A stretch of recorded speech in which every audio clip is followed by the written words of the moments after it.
Bonjour ou bonsoir à toutes et à tous. Ici, je vais vous raconter une histoire reposante qui a pour but de reposer ou même de s'endormir. J'insiste là-dessus car vraiment tout est calme, tout est paisible, voilà.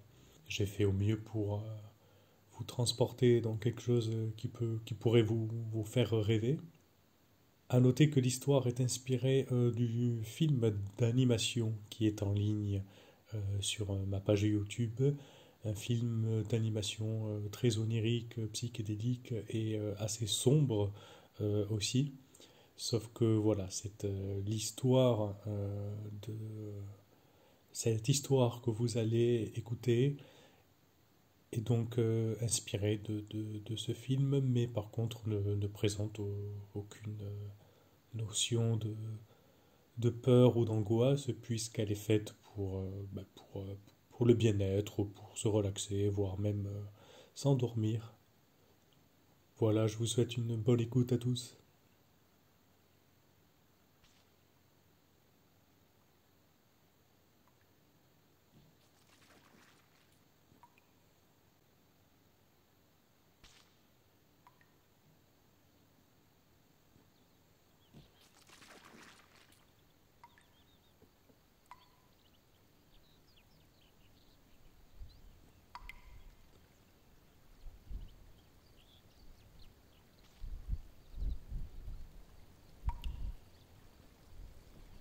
Vous êtes assis contre un arbre.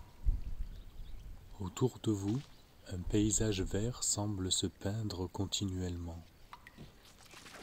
Vous entendez les échos de gouttes qui vous chatouillent les oreilles. D'où proviennent-elles? Ce n'est pourtant pas de la pluie, car le beau temps est au rendez-vous. Pas un seul nuage dans le ciel.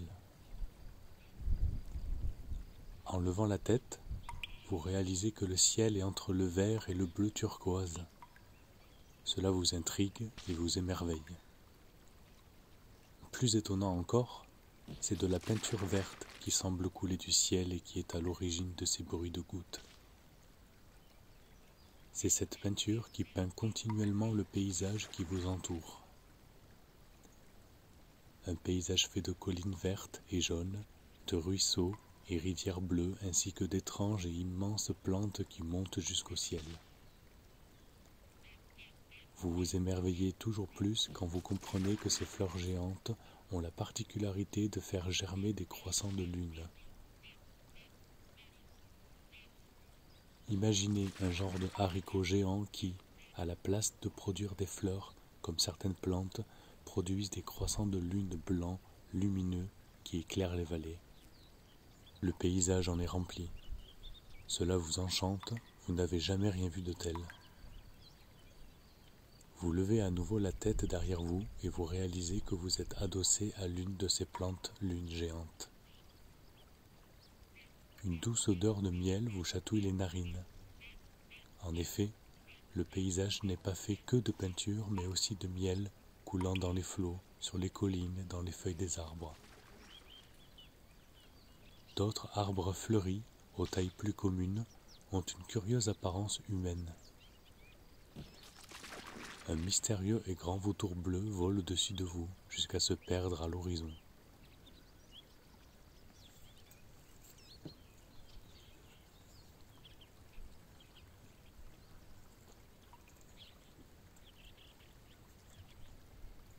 Tout est apaisant.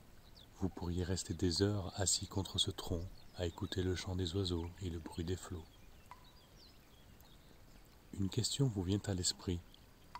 Vous vous demandez ce que vous faites ici. Surprenant, n'est-ce pas? Quel est ce lieu? Quel est ce monde si apaisant, harmonieux, dans lequel vous pourriez rester une éternité? Vous ne vous souvenez pas être arrivé ici, mais cela ne vous inquiète absolument pas, bien au contraire. Vous êtes seulement intrigué.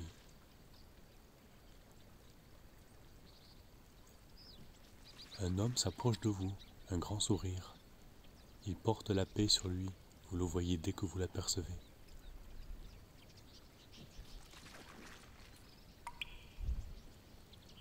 Bonjour, Vous dit-il. magnifique, pas vrai? En effet, vous dites, Je ne sais pas ce que je fais là, mais je pourrais y rester des heures. Vous pouvez rester une éternité si vous le souhaitez. Ces paroles vous rendent curieux. Vous lui posez la question. Comment ça? L'homme s'assoit à côté de vous, sort un bocal de miel et vous en propose. Plongeant une cuillère en bois dans le bocal, vous n'avez jamais goûté un si bon miel. Que vous aimiez le miel ou non en temps général, celui-ci est délicieux. Il est tellement doux, sucré. Vous savourez son goût et vous le sentez couler dans votre gorge. C'est normal que vous ne saviez pas quel est cet endroit. Vous ne vous en rappelez plus. Comment ça, vous répondez? Très certainement, mais on ne s'en souvient pas à tous les coups. Ici, c'est la vallée des âmes. Vous êtes des âmes? Parfaitement. Mais qu'est-ce que cela veut dire? Vous êtes mort? Non, non, rassurez-vous, pas le moindre du monde. Nous quittons juste la réalité. Quelques heures, de temps à autre, pour nous retrouver ici, entre nous, venir nous reposer, nous ressourcer, prendre de l'énergie positive. Mais cet endroit est réel, c'est juste une réalité différente. Nous sommes des hommes comme vous. Seulement ici, on nous appelle les âmes. Je ne comprends pas trop, vous lui dites, mais c'est vrai que je me sens profondément serein. L'homme vous sourit, lèche une cuillère de miel et vous dit: Vous savez, ici, autrefois, un grand homme a façonné ce monde. De manière positive, j'entends. Un grand homme comme nous, mais dans le sens où sa force était si grande qu'il a su faire réapparaître les couleurs dans ce monde qui était si gris. Il n'a pas toujours été comme ça, reprend l'homme. Ce monde était peuplé de couleurs. Mais par le désarroi et la peur qui rongeaient cet homme, et nous rongeaient à tous, nous les âmes, les paysages étaient devenus gris et sombres.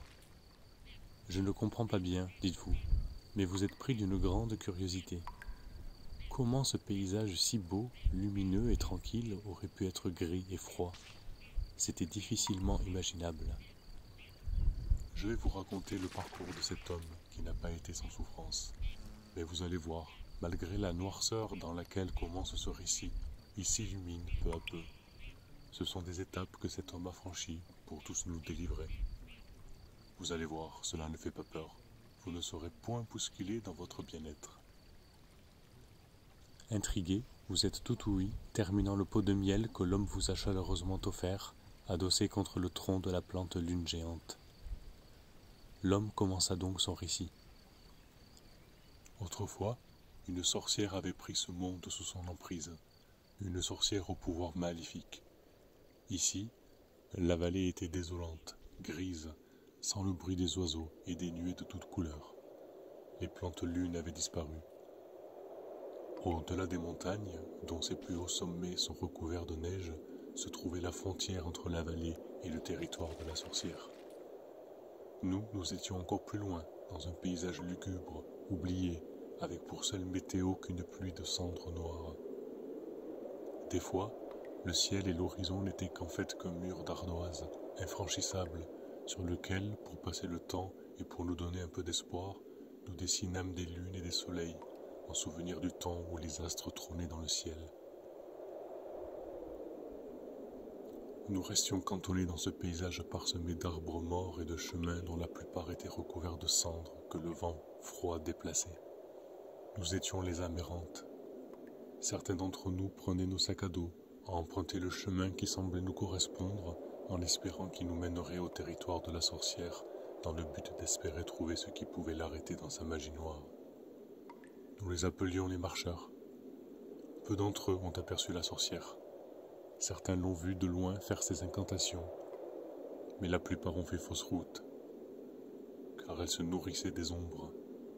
Les âmes, je les engloutis en ombre, disait-elle. Elle appelait la tempête de ses voeux et ne regrettait rien. Beaucoup de marcheurs ont disparu ainsi, transformés à jamais en arbres morts. D'autres se sont transformés d'eux-mêmes, condamnés au désespoir car ils avaient franchi le territoire de la sorcière. Désespérés, ils étaient alors persuadés qu'une trêve possible n'était désormais que des songes, les songes de ceux qui ont arrêté le combat, défaitistes, pensant que les couleurs n'étaient qu'illusions.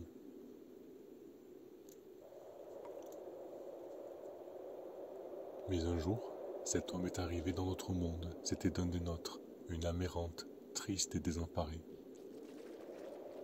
Les ombres, celles qui nous tourmentent sans même qu'on ne les voie, lui, il les a vues. De près. C'est pour cela qu'il a senti cet instinct de partir, de comprendre, comprendre pour se sentir mieux. Des fois, les ombres apparaissaient sous la forme d'un vautour. Celui-ci nous observait de haut, nous surveillait, s'assurait que l'on reste à nos places. Cet homme dont je te parle a fait la rencontre d'un marcheur qui lui aussi partait vers le territoire de la sorcière. Il a suivi un instant, puis s'est séparé de lui, perdu dans les paysages désolants. Il fut alors confronté à une immense solitude. Il parcourut des paysages aussi tristes et dangereux les uns que les autres, dominés par des grandes statues à l'effigie de la sorcière qui régnait. Sur son chemin, il fit la rencontre du vautour, sans savoir ce qu'était sa vraie forme. Puis celui-ci s'envola, le laissant dans sa solitude. Mais en réalité, l'homme marchait sans savoir où il allait et ce qu'il faisait. Il oubliait peu à peu tout ce qu'il avait vécu. Les ombres n'étaient qu'un vague souvenir pour lui à ce moment-là. Il était juste guidé par sa profonde envie et son besoin de voir des couleurs. Il songeait à des lunes de fleurs assiégeant les vallées, dont seule la lueur éclaire nos pieds, pataugeant à travers les collines dans la peinture qui tombe du ciel avec pour seule torture une odeur de miel. À travers le vent, à travers les arbres morts, l'homme s'était perdu.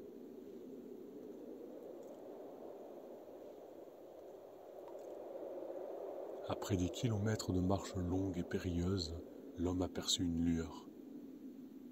Un petit soleil pâle illuminait de peu le paysage sordide.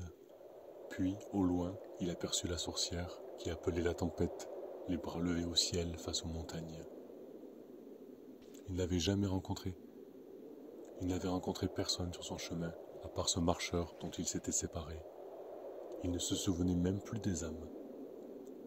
À ce moment-là, il était plus que rassuré de voir quelqu'un, tout comme cette faible chaleur du soleil qui le rassura. Mais, naïf, il était persuadé que la sorcière repoussait la tempête.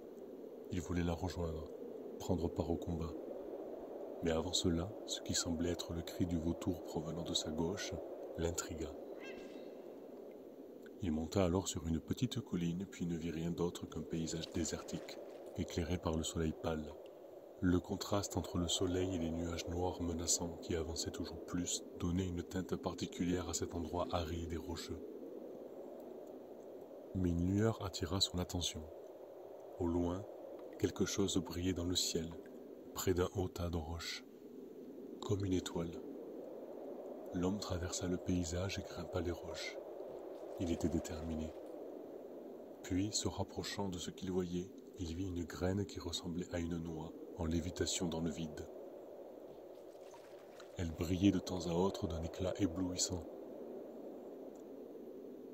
Il usa de tous ses efforts pour l'attraper, mais en vain, car elle était hors de portée.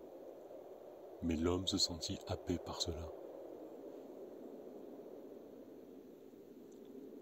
Renonçant à cette graine, du moins temporairement, il se rendit à la sorcière, lui proposant son aide.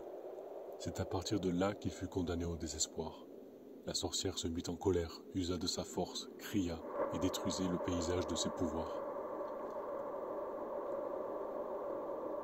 Tout fut aspiré, arraché. Sol, arbres, roches, cendres. Édifices, certaines âmes et certains marcheurs également ne s'en étaient pas sortis. C'est alors que pour rendre la graine encore plus inaccessible, tout ce qui avait été arraché du sol s'est agglutiné autour d'elle, formant une énorme boule noire et compacte. Le vautour, les observant de loin, était au service de la sorcière, mais à ce moment-là, il fit, et pour la première fois, un acte surprenant. Il se jeta sur notre protagoniste, l'agrippa de ses griffes et vola en direction de la graine qui était emprisonnée dans la boule noire. Mais celle-ci exerçait une telle pression, si forte, qu'ils n'arrivèrent jamais à l'atteindre, puis ils se furent projetés sur le sol. La graine d'espoir était enfouie dans ses endroits les plus sombres. L'homme était condamné au désespoir, le malheur lui ouvrait les bras.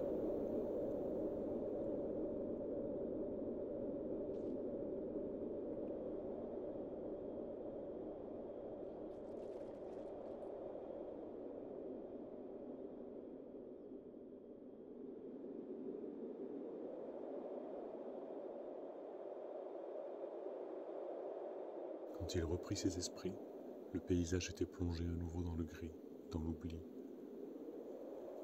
Seul au milieu de nulle part, face à la boule noire de la sorcière, posée et ancrée au sol de son terrible poids. Condamné au désespoir, il sentit ses membres devenir bois, devenir arbre. Mais il luttait contre cela d'une force inouïe qu'il avait en lui. Alors il cassa les branches qui l'empêchaient de bouger et alla jusqu'à la boule noire. Comment récupérer cette graine, la graine d'espoir? Enfoui dans ce terreau de peur, il était impossible d'y accéder. Il ne voyait qu'une solution, l'ascension. La traîner jusqu'en haut de la montagne, puis, sur l'autre versant, la faire rouler pour qu'elle s'éclate sur un rocher ou autre chose. C'était le seul moyen imaginable. Il espérait également ne pas se faire prendre par la sorcière, elle qui semblait avoir déserté.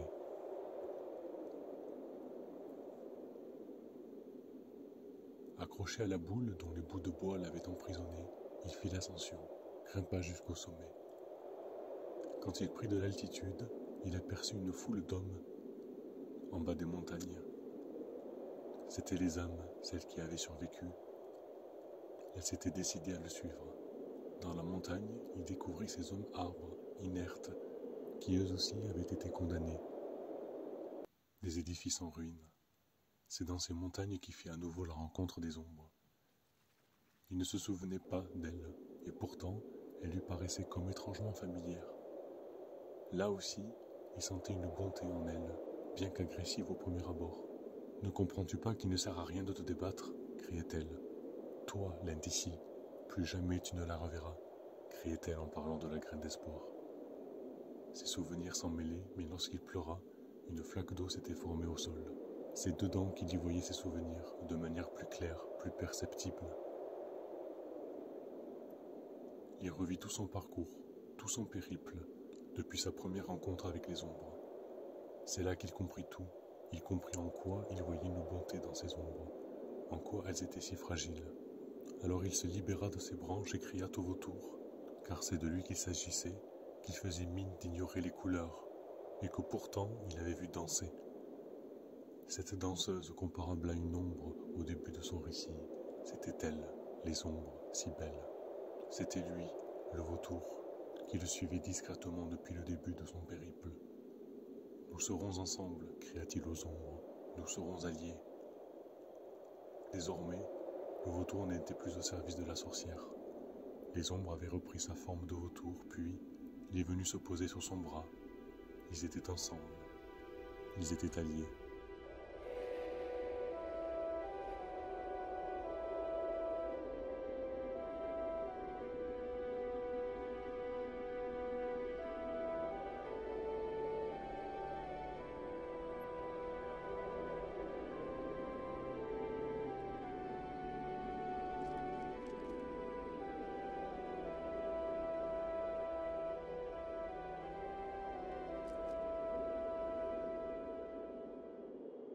C'est à partir de là que, pour le reste de l'ascension, le vautour l'aida à trimballer la boule noire, son fardeau, leur fardeau, jusqu'au dernier sommet, puis la faire rouler jusqu'à la vallée sur l'autre versant. Elle ne se cassa pas tout de suite, mais de l'autre côté, les âmes qui avaient cru en lui l'attendaient. Alors que le vautour était parti retrouver la sorcière qui, elle, avait fait la rencontre du marcheur que le protagoniste avait connu. Elle était devenue si faible et innocente que le marcheur la soutenait, l'aidait à marcher. Ils se dirigeaient eux aussi vers la vallée. Tous ensemble, ils mirent la boule de terreau dans un énorme pot de fleurs. Le vautour vola et laissa apparaître une peinture verte, coulant du ciel. Le terreau maintenant arrosé, la graine poussa jusqu'à devenir une grande et magnifique fleur lune.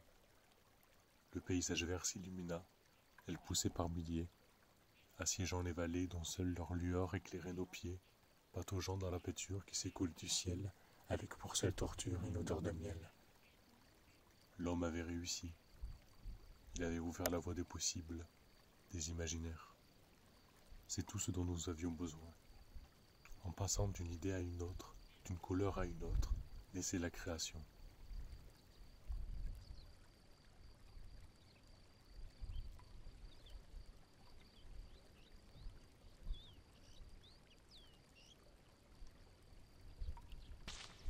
Aujourd'hui, tu es ici, dans la vallée.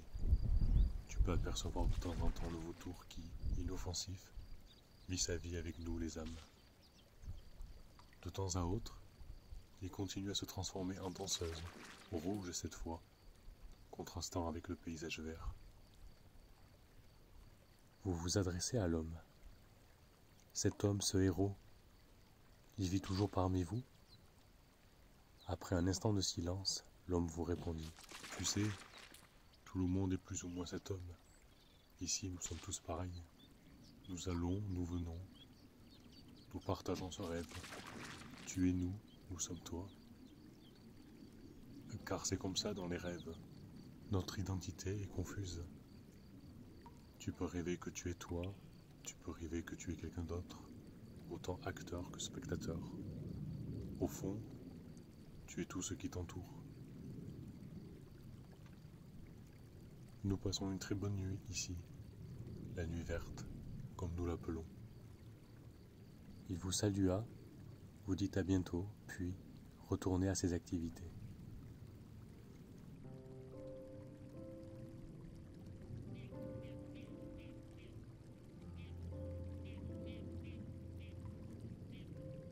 Vous décidez de vous lever et parcourir la vallée afin d'y découvrir toutes ces merveilles. Vous vous sentez parfaitement détendu, serein. L'odeur du miel vous chatouille toujours autant les narines.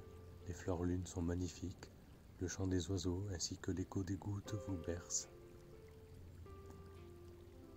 Vos pieds pataugeant dans la peinture, vous apercevez toutes sortes de petits édifices en bois, des cabanes, des maisons. Les âmes sortant, entrant, mangeant à table sur leur terrasse, jardinant fruits et légumes dans leur potager, vous saluent et vous souhaitent la bienvenue dans ce monde harmonieux. Vous passez à travers un petit marché, il y a du monde. Toutes sortes de stands, des fruits et légumes, des viennoiseries parmi lesquelles les croissants ont l'allure de croissants de lune. Il y a également un stand de miel où les cuisiniers le préparent sur place. Derrière eux se trouve un élevage d'abeilles avec d'immenses hôtels qui leur est destiné. Marchant à travers les collines où les âmes sont nombreuses, vous passez sur un petit ponton au-dessus d'une rivière. Les âmes s'y baignent et naviguent sur les croissants de lune.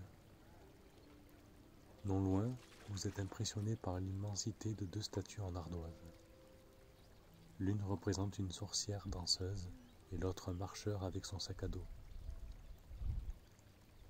Quand vous croisez des arbres, vous pouvez apercevoir leur côté étrangement humain. On peut apercevoir sur les branches de ci, de là, une tête, un corps, un bras, une jambe. Mais tous fleuris de fleurs et de petits croissants de lune multicolores. Vous êtes libre dans ce monde. Vous pouvez aller vous prendre une viennoiserie ou encore vous baigner dans un des nombreux lacs. Sentez-vous libre de croquer dans un fruit ou dans un légume. Sentez-vous libre de vous endormir contre un arbre ou une fleur lune. Sentez-vous libre de leur parler à ces arbres. Vu leurs apparences, peut-être vous raconteront-ils leur histoire.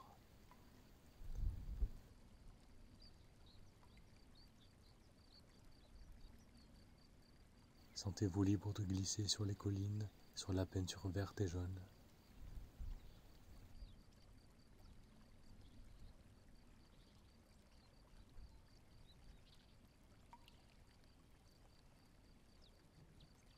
Vous pouvez aussi parler aux autres âmes. Ici, tout le monde est chaleureux et bienveillant. Peut-être rencontrerez-vous la sorcière et son allure de corbeau qui, à ses jours et à ses nuits, est inoffensive.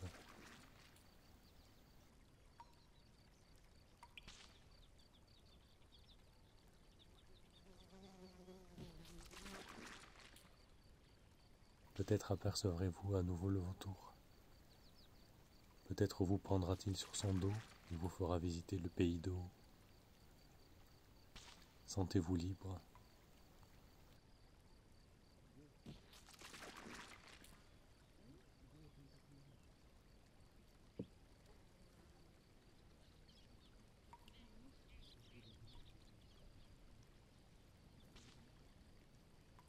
Sentez-vous libre de parcourir les pâturages, les forêts et les montagnes. Vous y rencontrerez peut-être plein d'animaux, comme des cerfs, des biches, des lapins, des chevaux.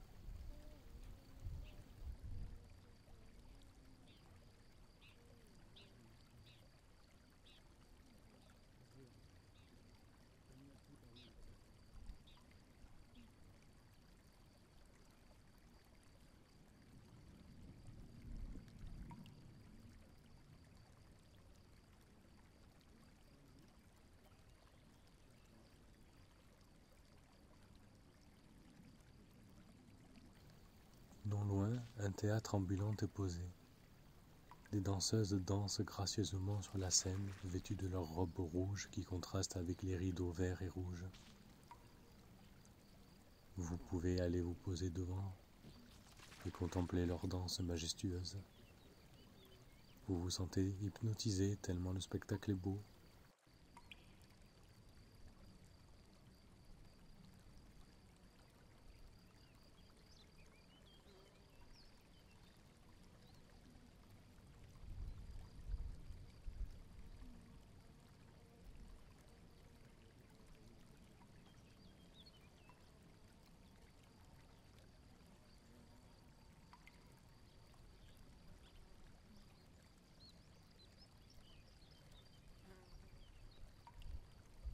Sentez-vous libre également de vous allonger sur l'herbe verte et contempler ces fleurs lunes si lumineuses qui montent jusqu'au ciel et dont les croissants de lune touchent les nuages, flottant dans le ciel turquoise.